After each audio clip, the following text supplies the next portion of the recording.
여러분 성경을 읽으면 모든 성경이 다 이렇게 은혜가 되고 막 깨달음이 오고 또 막 좋고 막 그렇습니까?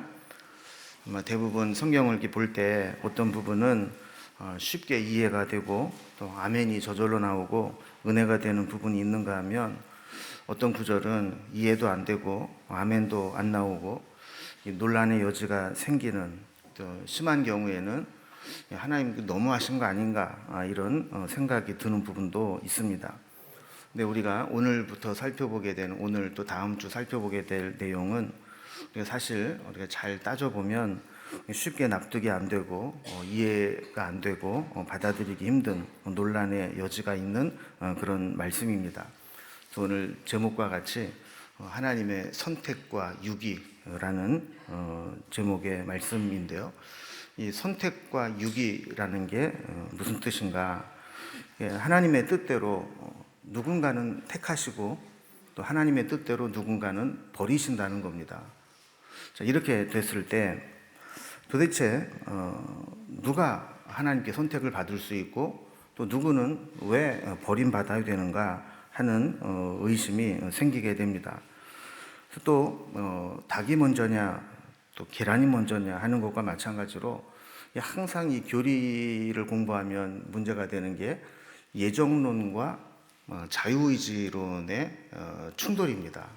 하나님께서 누구는 택하시고 누구는 버리시기로 예정하셨다면 그럼 우리가 믿음으로 살기 위해서 노력해야 될 부분은 뭐가 있고 우리가 신앙생활을 한다는 게 무슨 의미가 있는가? 이미 다 하나님 예정하셨는데 이런 이제 의심이 생기게 되는, 사실 오늘 본문은 쉽지 않은 그런 내용입니다. 그래서 하나님이 택하신 자와 버리신 자가 이미 정해져 있다면 그럼 우리는 경건을 위해서 무슨 노력을 할 필요가 있고 또 우리가 뭐 전도를 할 필요가 있는가, 이런 생각을 하게 되는 거죠. 내가 하나님께 선택받은 자라면 내가 아무리 아무렇게 막 살아도 결국은 하나님께서 나를 하나님의 사람으로 불러오실 것이고, 하나님이 나를 만약에 버리시기로 작정하신 자라면 내가 아무리 노력하고 열심히 해도 끝내는 버림받을 게 아닌가, 이런 생각을 할 수 있습니다. 그래서 우리가 이 하나님의 절대 주권을 인정하기는 해야 되지만 이렇게 기계론적인 예정론이라든지 맹목적인 절대 주권을 따라간다면 우리가 하나님의 이 예정 또 선택, 이런 교리에 대해서 우리가 쉽게 받아들이기 힘든 부분들이 있습니다. 오늘 본문에도 보면 바울이 이 주제를 이야기하려고 하면서 고민을 많이 한 흔적이 보입니다. 그러면서 고민한 후에 그가 이런 이야기를 합니다. 6절에 보면 그러나 하나님의 말씀이 폐하여진 것 같지 않도다.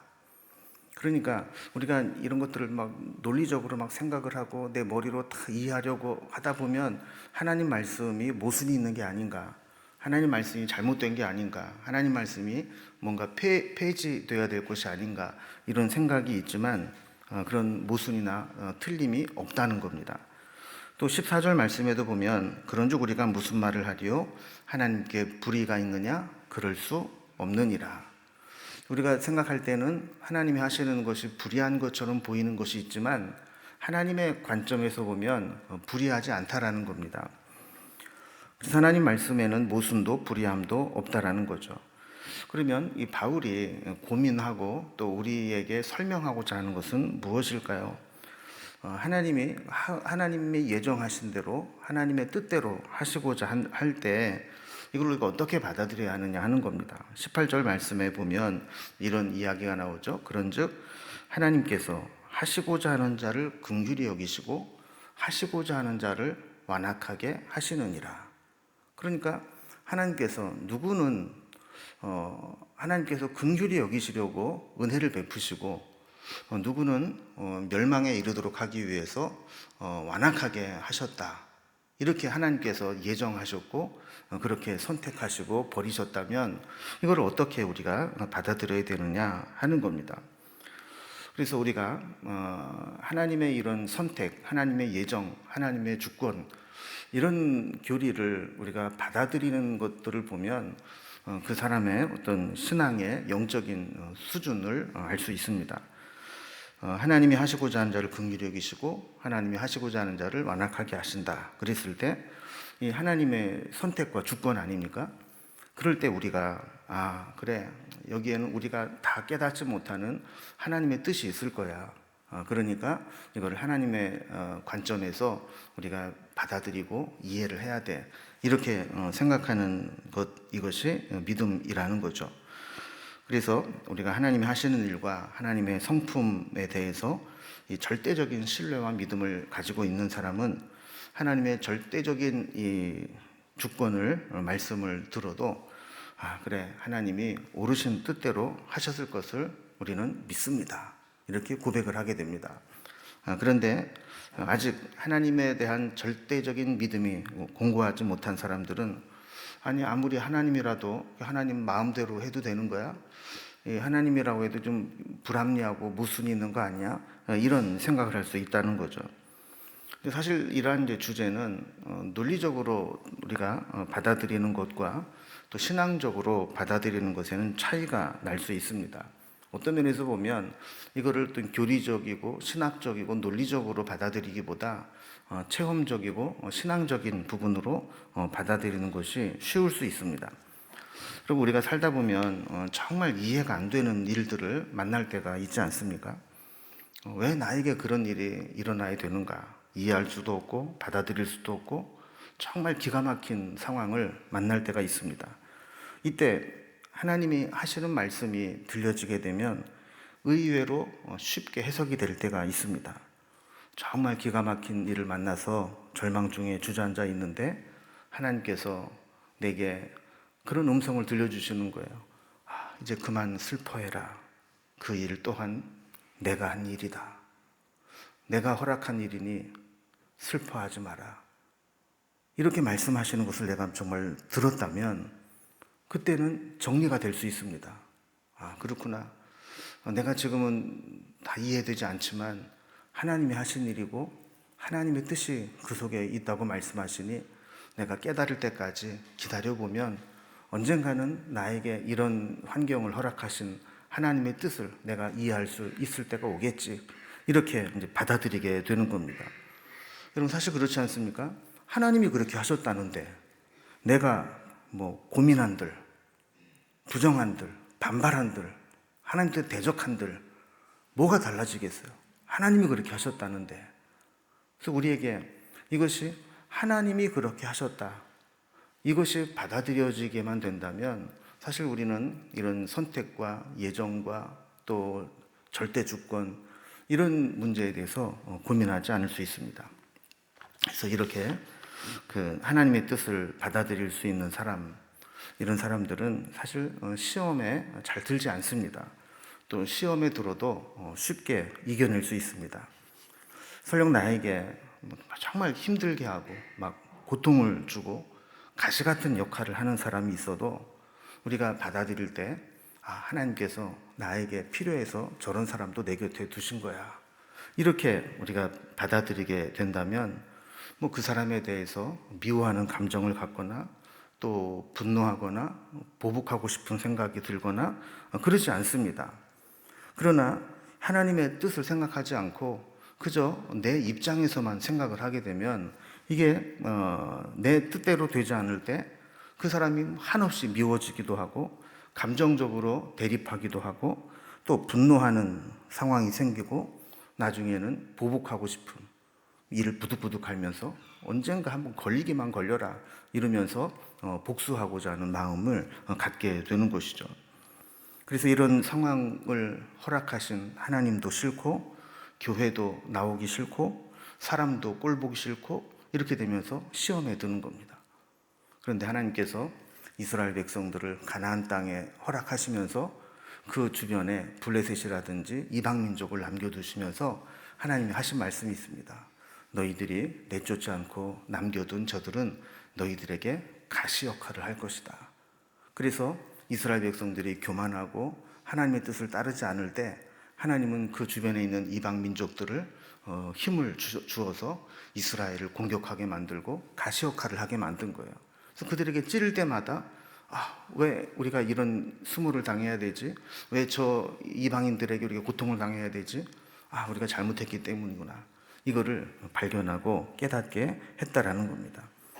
우리가 세상을 살아가는데도 실력이 있어야 하듯이 신앙생활을 하는데도 실력이 있어야 되는데, 그럼 영적인 실력이라는 게 뭐냐 그랬을 때 결국 나에게 주어진 상황과 환경 속에서 하나님의 뜻이 무엇인가를 분별하고 받아들일 수 있는 게 우리 신앙의 영적인 힘이다, 이렇게 볼 수 있는 겁니다. 아무리 다른 것 많이 가지고 있어도 내게 주어진 상황 속에서 하나님의 뜻을 분별하지 못하고 인간적으로, 감정적으로 대하게 된다면 그건 영적인 실력이 없는 거죠. 그래서 번번이 마귀의 시험에 넘어지게 되고, 조금만 내 마음에 안 드는 상황이 벌어지면 상처받고 시험에 들고 넘어지고, 이런 일을 반복하게 되는 겁니다. 바울은 이제 오늘 선택과 유기라고 하는 이 교리를 우리에게 설명을 하는데, 특히 유대인의 선택과 이방인의 구원에 대한 하나님의 뜻을 9장부터 11장까지 기록하고 있다 하는 것을 전에 말씀을 나눴습니다. 9장을 시작하면서. 그래서 어떻게 보면 1장에서 8장까지 교리적인 부분, 12장에서 16장까지 실천적인 부분을 말씀을 하는데, 어떻게 보면 다소 생뚱맞아 보이는 9장부터 11장까지의 내용이 있는데, 이 부분 9장부터 11장까지는 이렇게 유대인들을 선택하신 하나님의 뜻, 그리고 이방인들의 구원이 어떻게 연결되는가 하는 그런 내용이 들어있다 그랬습니다. 자, 그러면서 지난 시간에 4절과 5절에서 특히 유대인들은 하나님으로부터 엄청난 특권을 받았다 하는 것을 설명했습니다. 8가지 특권을 이야기했는데, 이게 어떤 것들이었어요? 양자됨과 영광과 언약들과 율법과 예배와 약속들과 믿음의 조상들과 메시아의 출생, 그리스도가 그들에게 났다 그랬습니다. 그러니까 저들이 사실은 처음부터 하나님의 백성은 아니었다라는 거예요. 그런데 저들을 택해서, 하나님께서 선택해서 양자로 삼아주셨다라는 거죠. 그리고 그들에게 양자로 삼았으니 하나님의 영광을 보여주셨고 그들과 언약을 맺으신 겁니다. 그리고 그들에게 하나님을 예배할 수 있는 특권을 주셨고 수많은 축복의 언약들, 약속들을 주셨고, 그 약속을 받을 수 있도록 믿음의 조상들을 예로 주셔서 그 믿음의 조상들을 보면서 어떻게 할 때 하나님의 축복을 받는구나를 깨닫게 하신 거죠. 그리고 결정적으로 맨 마지막에는 메시아이신 예수 그리스도를 유대인들에게서 나게 하셨다라는 겁니다. 그런데 이런 다른 민족들에게는 하나도 주지 않은 엄청난 특권을 그 유대인들에게 몰빵해서 다 주셨음에도 불구하고 이 유대인들은 하나님의 은혜를 결정적으로 거부했습니다. 그래서 하나님이 보내신 예수 그리스도를 거부하고 배척하고 결국 마지막에는 십자가에 못 박아 죽게 했습니다. 그렇다면 이렇게 하나님으로부터 엄청난 은혜와 축복을 다 받은 이스라엘 백성들이 결정적인 순간에 하나님의 뜻을 거절하고 예수님을 십자가에 못 박았을 때 이스라엘 백성들의 운명은 어떻게 되는 것이냐? 그들의 미래는 어떻게 되는 것이냐? 이스라엘 백성들을 향한, 자기 동족을 향한 바울의 애정은 너무너무 뜨거운데 그들이 정말 저렇게 멸망당하고 심판당하고 끝나는 것이냐? 이 고민 속에서 오늘 본문을 기록하게 된 겁니다. 바울은 2가지 관점에서 이 이야기를 풀어나갑니다. 첫 번째, 바울의 가장 큰 소망은 하나님께 이렇게 엄청난 은혜와 축복을 받은 이스라엘 백성들이 이렇게 쉽게 버림받지 않을 것이라는 소망을 갖는 겁니다. 하나님께서 저들을 향해서 어떤 특별한 뜻을 가지고 계실 것이다. 지금까지 하나님이 저런 은혜를 베푸시고 저렇게 연단시키시고 저렇게 하나님 백성으로 삼으셨는데 저들이 몰라서 하나님의 뜻을 거역하고 메시아를 죽였다고 해서 그냥 하나님 포기하지 않을 것이다. 그런 소망과 기대를 가지고 이 로마서 9장부터 11장을 쓰는 겁니다. 그리고 2번째, 유대인들을 향한, 이스라엘 백성들을 향한 바울의 생각은 그럼에도 불구하고 유대인들이 끝끝내 하나님의 뜻을 거역한다면 어쩔 수 없이 하나님이 저들을 버리실 것이다. 여기에서 유기라는 개념이 나오는 거죠. 선택받았지만 유기된 자들이 될 것이다 라는 것입니다. 그래서 이스라엘 백성들이 이 바울이 쓰는 이 로마서 9장에서 11장까지를 읽게 된다면 그 말씀을 통해서 하나님의 뜻을 깨닫고 선택받은 자로서 나중에 버림받지 않는 민족이 되기를 소망하는 내용이 9장부터 11장까지 내용이라는 거예요. 그래서 바울은 6절에서 하나님의 말씀이 폐하여진 것 같지 않도다라고 하면서 이 하나님의 말씀은 또 하나님의 약속은 이스라엘 백성들을 향한 하나님의 언약은 결코 폐하여지거나 어겨지거나 폐기 처분되지 않는다는 겁니다. 하나님의 말씀대로라면 하나님이 택하신 이스라엘 백성들은 당연히 구원을 받아야 되고 하나님의 백성으로 은혜를 누려야 된다고 믿은 겁니다. 그런데 바울이 안타까운 것은 현실은 그렇지 않다는 거예요. 유대인들은 하나님의 구원을 이루실 예수 그리스도를 끝까지 거부하고 배척했습니다. 그래서 바울은 도대체 왜 그 이스라엘 백성들이 하나님의 그 은혜를 받아놓고도 그 은혜를 끝내 지키지 못하고 하나님의 보내신 예수 그리스도를 거부했을까? 이걸 성경적으로 해답을 찾고 싶었던 겁니다. 그래서 성경을 묵상하면서 성경을 쭉 보면서 이걸 어떻게 성경적으로 이것을 해석할 수 있을까라고 고민을 했던 거예요. 그럼 여기에서 우리는 이 바울에게서 우리 인생의 중요한 교훈을 하나 얻게 되는데 그게 뭐냐면 여러분 우리 인생에서도 내가 해결되지 못한 부분들, 내가 깨닫지 못하고 이해되지 못한 부분이 있다면 이 성경에서 해답을 찾으려고 애를 써야 되는 거예요. 이 문제를 해결할 수 있는, 실마리를 풀 수 있는 말씀이 어디 없을까? 씨름을 하는 거죠. 여러분, 이 큐티를 하고 말씀을 묵상하는 것의 장점이 뭐냐면 그것이 그날 해답을 주는 말씀은 아니라 할지라도 이 말씀을 묵상한 것들이 누적되어 있고 쌓여 있다 보면 어느 순간에 내가 어떤 심각한 문제를 만났을 때, 시험을 당했을 때, 결정적인 선택의 문제에 있을 때 그동안 쌓아두었던 말씀들이 생각이 나고 연결이 되는 거예요. 바울도 마찬가지였죠. 바울도 이 자기 동족 이스라엘의 그 구원의 문제를 가지고 막 고민을 하는데 성경을 묵상하다 보니까 쭉 이어지는 뭔가 하나님의 뜻이 있다는 것을 발견하게 된 겁니다. 그래서 오늘 본문에 크게 세 가지 사건을 통해서 연구를 하고 우리 다음 주에 살펴볼 두 가지 선지자의 말씀을 통해서 이 이스라엘 백성들의 선택받음과 이방인들을 향한 구원의 문제를 바울은 정리를 하게 됩니다.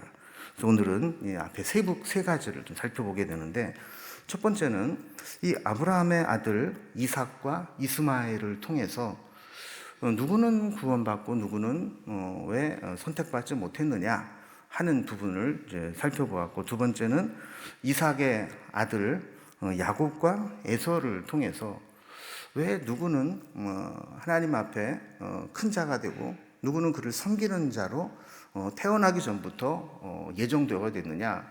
세 번째는 애굽에서 살고 있을 때 누구는 하나님으로부터 구원함을 받고 누구는 완악해지고 강팍해져서 심판을 당하는가. 이 세 가지 사건을 통해서 하나님의 이 선택과 유기에 대한 그런 내용을 정리를 하게 되는 겁니다. 그럼 먼저 첫 번째를 봅니다. 첫 번째, 이 아브라함의 아들 이삭과 이스마엘을 통해서 그가 깨달은 내용을 살펴보게 됩니다. 여러분, 아브라함은 어떤 사람입니까? 우리가 아브라함 그러면 믿음의 조상 이렇게 생각이 나는 사람이죠. 어떻게 보면 엄밀히 따지면 사실 그 하나님께서 이 세우신 모든 민족들이 노아 이후에 다 퍼져나가서 여러 종족과 민족을 이루며 살아가게 됩니다. 그 중에서 아브라함을 선택하심으로 말미암아 아브라함의 후손들이 하나님의 백성으로 선택받은 백성이 되는, 그래서 믿음의 조상이라고 부르는 겁니다. 그런데 바울이 가만히 보니까 아브라함의 아들이라고 해서 무조건 다 택함받고 구원받는 것은 아니더라 하는 겁니다. 아브라함의 아들들을 보면 너무나 극명한 결과를 나타냅니다. 혈통으로는 아브라함의 아들로 태어났지만 어떤 아들은 구원을 받고 어떤 아들은 버림받은 것처럼 보입니다. 여러분, 아브라함이 처음 난 아들이 누구예요? 이스마엘을 먼저 낳죠. 첫 아들인데, 근데 본처에게서 낳지 않고 첩에게서 낳습니다. 그리고 나중에 노년에 본처의 몸에서 이삭을 낳았습니다. 어떻게 보면 이 둘 다 아브라함의 아들이고, 출생의 문제를 굳이 삼는다면 불법은 아니죠. 그런데 한 사람은 택함을 받았고 한 사람은 택함을 받지 못했다는 겁니다. 그런데 이 두 아들에 대해서 성경은 뭐라고 얘기를 하느냐면 8절에 보면 이 세상에는 육신의 자녀와 약속의 자녀가 있다라고 말씀을 하는 겁니다. 육신의 자녀는 어떤 자냐? 그저 남자와 여자가 결혼해서 낳은 아이를 말합니다. 여러분, 요즘에 모 유명 연예인이 이 혼외자를 낳은 것이 이슈가 된 적이 있습니다. 근데 일반적으로는 그렇게 해서라도 아이가 생기면 가정을 꾸리고 이런 일을 선택할 수 있지만, 그 장본인은 그런 고백을 한 거예요. 내가 생물학적인 아빠로서의 의무와 역할은 다 하겠지만 그 아이를 낳은 여인을 내 아내로 맞이하거나 가정을 통해서 그 아이의 아버지 노릇은 하지 않겠다, 이렇게 얘기를 했다는 거예요. 그게 도대체 뭔 얘기인지 잘 모르겠지만 자간 그러는 거죠. 그러니까 내 자식이니까 경제적으로는 내 부양을 하겠지만 가정의 일원으로서 내가 받아들이지 않겠다, 이런 거죠. 그러니까 어떻게 보면 그 사람의 말은 그 육신의 자녀로 평가를 하는 거죠. 얘는 어떻게 내 육신의 자녀 그 이상도 이하도 아니야. 내가 나중에 내 유산을 남겨준다거나 내 가정에서 내 울타리 속에 있다거나 얘는 내 아들이라고 인정하고 사람들에게 소개하거나 이런 언약의 자녀는 아니다, 이렇게 지금 선을 딱 그어버리는 거 아닙니까? 그러니까 아브라함에게도 마찬가지라는 거예요. 아브라함에게도 어떻게 보면 대를 잇기 위해서 씨를 얻기 위해서 그 이스마엘을 낳기는 낳았지만 그 아들이 하나님이 약속하신 약속의 자녀는 아니었다라는 겁니다. 그래서 하나님의 약속의 아들은 어떤 사람이냐, 9절을 보면 하나님께서 사라에게 그렇게 이야기를 했습니다. 명년이라는 얘기는 내년이라는 얘기죠. 내년 이때 내가 다시 올 것인데 그때 사라에게 아들이 있을 것이다. 그러면 최소한도 2달 내에는 임신을 해야 되는 거 아닙니까? 그래서 이 약속을 주셨다는 거예요. 근데 그때 이 사라는 불임이었고 또 거기다 나이까지 많았습니다. 그런데 이 약속의 말씀이 사라의 몸을 소생시키고 회복시켰습니다. 놀라운 일이 일어난 겁니다. 그 생물학적으로는 자녀를 낳을 수 없는 그 몸이 하나님의 말씀이 임하고 났을 때 그 말씀이 선포되고 난 이후에 그의 몸을 아이를 낳을 수 있는 몸으로 소생시키신 겁니다. 그래서 말씀의 능력, 이 약속의 능력이 이 생명을 잉태하게 만드는 역사를 일으킨 것이죠. 물론 아브라함과 이삭은 처음 이 말씀을 들었을 때 믿지 못했습니다. 10년이 지나도 보이는 것이 없게 될 때 인간적인 방법을 택해서 이스마엘을 낳았죠. 이 세상 사람들은 육신적으로 태어납니다. 그런데 여기서 보여주는 것은 뭐냐면 육신적으로 태어났다고 해서 자동적으로 언약의 자녀가 되지는 않는다라는 것입니다. 육신적으로 태어난 자녀는 그저 육신의 정욕을 따라서 이 세상을 세속적으로 살아가는 존재라는 겁니다. 그러면 왜 하나님께서는 이스마엘은 그렇게 하나님의 약속의 자녀로 약속을 이어가지 않고 이삭은 그 이삭을 통해 하나님의 유업을, 영적인 유업을 주었는가? 이 사건을 통해 좀 바울이 하고자 하는 말은 이겁니다. 아브라함의 아들이라고 해서 다 약속의 자녀가 되는 것은 아니라는 겁니다. 그럼 이거를 어떻게 우리가 인권의 차원에서 이스마엘은 억울한 거 아니냐, 이스마엘은 지가 태어나고 싶어서 태어났느냐, 그 부모들이 그 믿음이 없어가지고 그런 거지.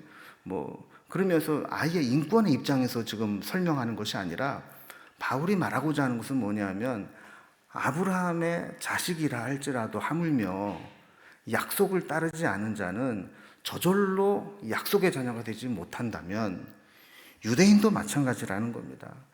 유대인의 혈통을 타고 유대인으로 태어났다고 해서 저절로 구원받은 백성이 되는 것은 아니라는 거죠. 여러분, 목사의 집에서 태어났다고 해서 목사의 자식들이 다 믿음이 좋고 다 하나님의 뜻대로 살아갑니까? 여러분, 장로의 집에서 태어났다고 해서 장로의 자녀들이 다 아버지 장로의 믿음을 따라서 다 그렇게 믿음의 자녀가 됩니까? 저절로 그렇게 되는 게 아니라는 거예요. 가만히 보면 하나님의 선민이라고 생각하는 유대인들이 다 예수님을 배척한 것은 아닙니다.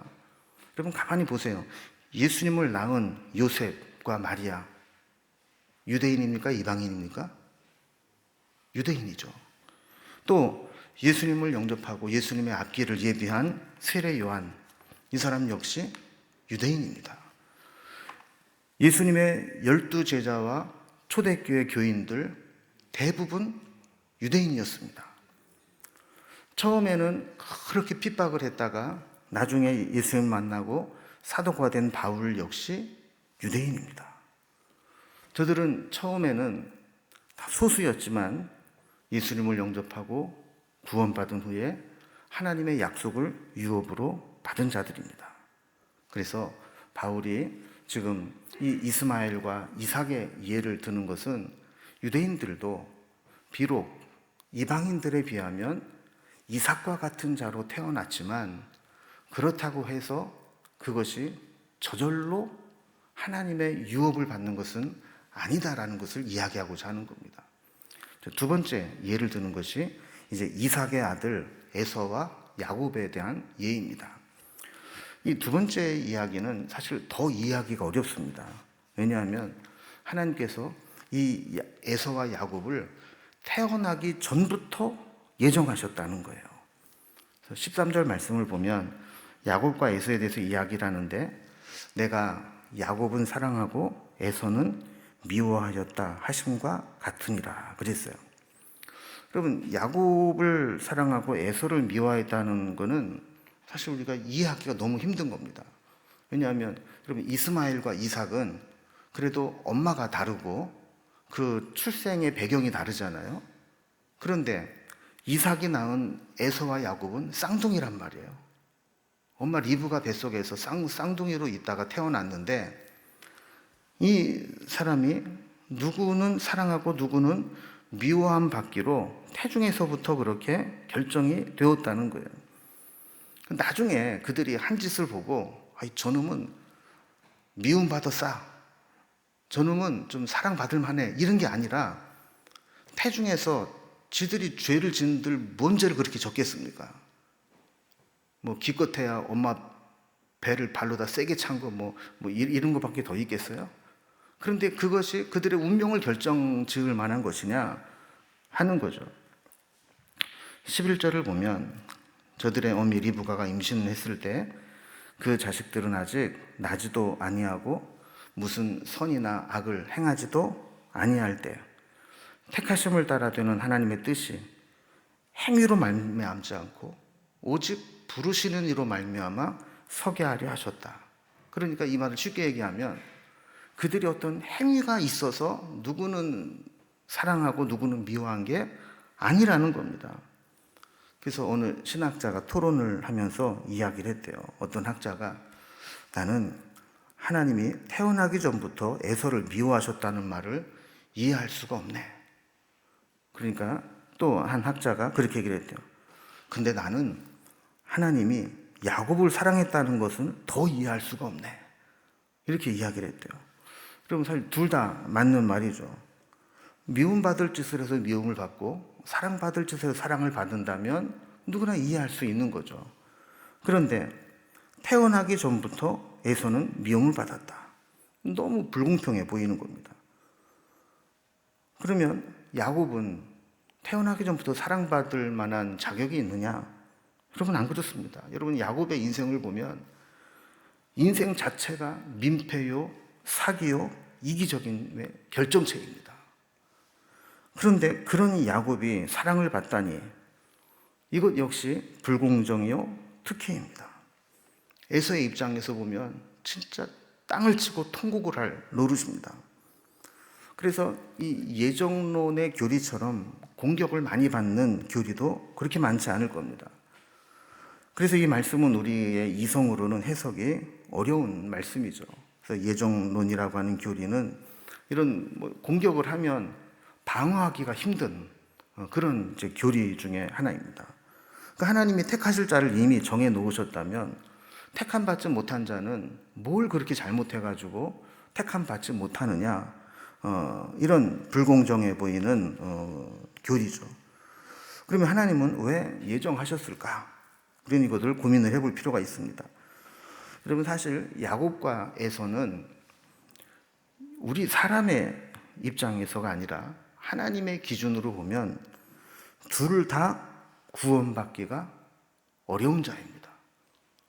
무슨 요즘 유행하는 밸런스 게임처럼 누가 더 구원받기 쉬우냐 그랬을 때 이 선택하기가 참 어려운 거죠. 그럼 왜 그래요? 에서는 어떤 사람입니까? 육신적인 사람입니다. 말씀에 통제가 안 되는 사람입니다. 자기 멋대로 사는 사람입니다. 그래서 여러분 보면 이 기질적으로 예수 믿기가 좋은 기질이 있는 사람이 있고 여간해서는 예수 믿기가 참 힘든 기질을 가진 사람이 있어요. 이 기질이 변화되기 위해서는 엄청난 연단과 시련을 통과해야 이 기질이 순화되고 바뀌는 경우가 있어요. 근데 그렇지 않은 경우는 대부분 이 기질이 예수는 믿지만 신앙생활 하는데 큰 걸림돌이 되는 경우가 있어요. 그러니까 에서 같은 경우는 믿음의 조상의 손자 아닙니까? 믿음의 조상 아브라함의 아들이 이삭이고 이삭의 아들이 에서고, 그러면 당연히 믿음의 유산을 물려받았을 것 같은데 에서는 그렇지 않았어요. 성경을 보면 늘 들로 뛰어다니고 야생마처럼 통제가 안 되고 팥죽에 그냥 다 장자권이고 뭐고 난 필요 없다 그러고 막 이런 사람이었어요. 그러면 야곱은 구원받을 만한 사람이냐? 야곱이 더 힘들어요. 보통 사람이 아니에요. 그의 기질과 약점들을 보면 에서보다도 하나님의 인정과 사랑을 받기가 더 어려운 사람입니다. 얼마나 이기적입니까? 태어날 때부터 형 뒤 발꿈치를 잡고 태어나고, 야곱이라는 이름 자체가 사기꾼이라는 뜻이고, 얼마나 집요해요. 내 거라고 생각하고 물면 아버지도 속이고 외삼촌도 속이고 못할 짓이 없는 사람이에요. 철저하게 계산적이고 얼마나 독한지 몰라요. 끊을 때 보면 그냥 칼같이 끊고, 자기의 목적을 이루기 위해서는 정말 이렇게 무자비하고 잔인한 게 야곱입니다. 그러면 야곱을 통해서 우리에게 말씀하시고자 하는 바가 뭘까요? 야곱처럼 야비하고 이기적이고 남 사기나 치는 사람이라 할지라도 하나님의 은혜를 입고 택함을 받으면 변하여 이스라엘이 되고 하나님의 백성이 될 수 있다는 것을 보여주고 싶은 겁니다. 그래서 유대인들 너희들 선민이 되었다는 것, 하나님의 택함 받았다는 것, 하나님을 믿는다는 것, 이거 가볍게 여기면 안 된다는 거예요. 너희들 야곱의 자손이고 너희들에게도 야곱의 기질이 분명히 있지만 하나님의 은혜로 택함을 받은 것임을 알아야 된다라는 거예요. 여러분, 우리는 어떻습니까? 우리도 도덕과 윤리와 행위로 그럴듯하게 위장하고 살아가지만 사실은 야곱과 같이 사기꾼적인 기질과 이기적인 모습, 도둑과 같은 욕심, 불의가 다 있는 사람 아닙니까? 다 속이고 지금 숨기고 살아서 그렇지 속마음을 볼 수만 있다면 막 한숨이 저절로 나오는, 그게 우리의 모습입니다. 또 여기서 야곱은 사랑하고 에서는 미워했다고 할 때 이거는 히브리적인 문학 용법을 이해해야 해석이 되는 구절입니다. 이 히브리적인 문학 용법은 이 서로의 의미를 극대화해서 극단적인 비교로 강조하는 경우가 있습니다. 그래서 야곱은 사랑하고 에서는 미워했다는 말은 하나님이 야곱을 사랑하는 그 야곱을 향한 사랑은 에서에게 베푼 사랑에 비하면 미움이라고 표현할 만큼 야곱을 너무너무 사랑했다, 이런 의미입니다. 그러니까 한쪽은 사랑하고 한쪽은 미워했다, 이런 의미가 아니라 비교를 하는데 극단적인 비교를 하는 거예요. 야곱의 사랑이 얼마나 크냐, 이거는 에서를 사랑하는 것은 미워하는 거라고 볼 수밖에 없을 정도로 그렇게 큰 사랑을 입은 것이다 그랬어요. 여러분, 실제로 창세기를 잘 읽어보면 하나님이 에서를 미워하거나 저주하신 적이 없습니다. 오히려 불쌍히 여기고 에서에게도 축복해 주시는 것을 보게 됩니다.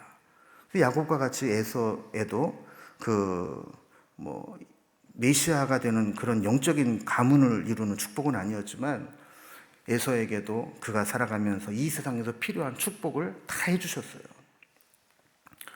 이와 비슷한 용법으로 쓰인 말씀이 예수님 말씀 중에도 있습니다. 누가복음 14장 26절에 보면 무릇 내게 오는 자가 자기 부모와 처자와 형제와 자매와 더욱이 자기 목숨까지 미워하지 아니하면 능히 내 제자가 되지 못하고 그랬습니다.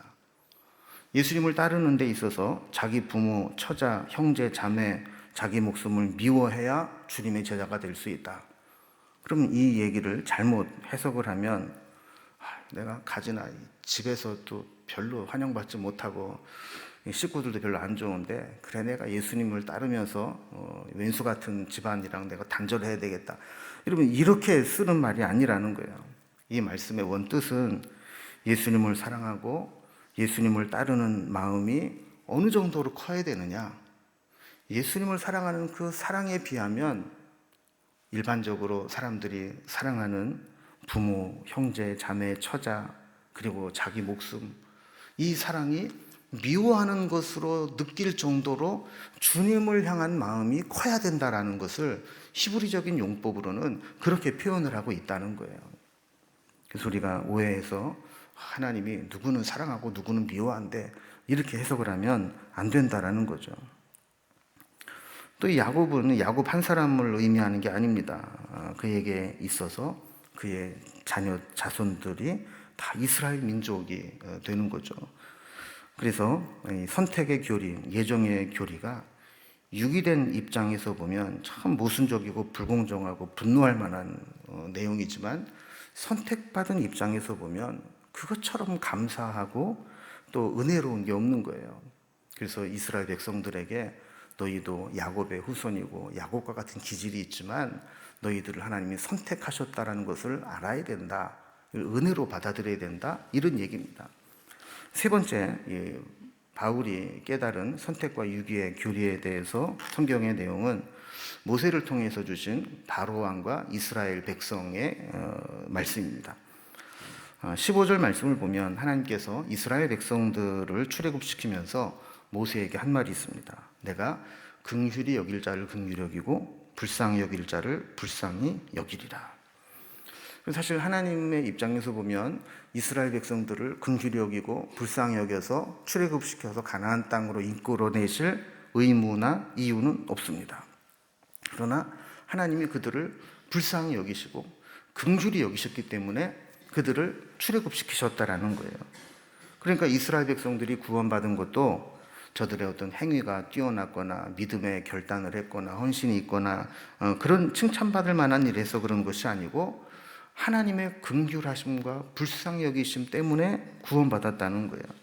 그러면서 16절에 보면 저들이 하나님께 선택받기 위해서 그들이 원한다고 되는 것도 아니고 다른 박질하듯이 노력하고 하나님 앞에 뭔가 행위를 보인다고 해서 선택받은 것도 아니라는 겁니다. 그들이 구원받은 은혜의 유일한 이유는 그들을 긍휼히 여기시는 하나님의 자비에 달려있다는 겁니다. 그래서 이스라엘 백성들에게 긍휼히 여기셨고 17절과 18절을 보면 이스라엘 백성들을 긍휼히 여기신 것과 비교해서 바로에게는 하나님의 뜻을 이루기 위해서 이 바로를 세우셨는데 그 바로에게 하나님의 능력과 구원을 드러내기 위해서 오히려 그를 강팍하게 만들었다라는 거예요. 그래서 바로가 끝까지 하나님 백성들을 내보내지 않으려고 할 때 그로 인해서 10가지 재앙이 내리게 되었고, 그로 인해서 하나님의 능력이 온 땅에 전파되게 만드는 그 도구가 되었다라는 겁니다.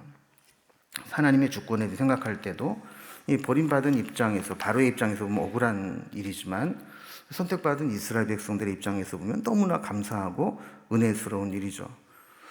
여러분, 우리도 마찬가지입니다. 우리가 만약에 여러분이 하나님이시라면 여러분 같은 사람을 구원하셔서 하나님 백성 삼으시고 하나님의 일에 동역하는 자로 부르실 것 같습니까? 저는 종종 그런 생각을 합니다. 내가 하나님이라면 나 같은 사람을 하나님의 종으로 부르지 않았을 것 같아요. 제가 겉보기에는 이렇게 인자해 보이고 섹시해 굽고 그러지만 제 성품이 그렇게 좋지가 않아요. 그래서 저는 왜 나는 성격이 이렇게 안 좋을까, 이 고민을 참 지금까지도 하고 살아갑니다. 근데 가만히 보면요, 저보다 성격 좋고 학벌 뛰어나고 성실하고 열심히 뛰어난 자가 세상에는 얼마나 많은지 모릅니다.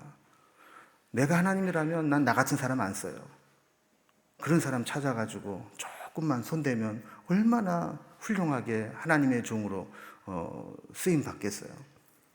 그런데 돌아보면 저 같은 사람을 부르셔서 훈련시키시고 연단시키시고 주의 종으로 부르셔서 하나님의 일을 하는 겁니다. 지금 이스라엘 백성들은 처음에 은혜로 선택받은 자의 입장에 있었어요. 그래서 아까 이제 셋의 비유를 다시 한번 정리를 해본다면, 첫 번째 이스마엘과 이삭의 사이에 있을 때 이삭과 같은 자로 부름받았어요. 또 야곱과 에서에 있을 때 야곱과 같은 자로 부름받았어요. 그리고 바로와 이스라엘 백성들 가운데 이스라엘 백성 같은 자로 부름을 받았어요. 그런데 그렇다 할지라도 끝까지 하나님의 구원을 이루는 것은 아니라는 겁니다. 우리도 이스마엘과 같이 될 수 있고 이삭과 같이 될 수 있고 에서와 같이 될 수 있고 그리고 바로와 같이 될 수 있다라는 거예요. 여러분, 우리가 다음 본문인 19절 이하에서는 이 선지서의 말씀들을 인용하면서 하나님의 백성들을 선택하신 하나님께서 때가 되어 이방인들도 선택하셨음을 말씀합니다. 그래서 하나님의 뜻, 하나님이 예정하신 하나님의 주권을 받아들이고 수용할 수 있는 그 믿음이 필요하다라는 것을 9장을 통해서 말씀해 주고 계신 거죠. 오늘 말씀을 정리합니다. 여러분, 우리는 하나님의 섭리, 또 하나님의 예정, 또 하나님의 선택, 이것이 내 머리로는 다 이해되지 않을 수 있습니다. 그러나 하나님의 뜻이 계셔서 하나님의 섭리를 통해서 우리를 구원하시고 하나님의 뜻을 이루시는 뜻이 분명히 있음을 우리는 믿습니다.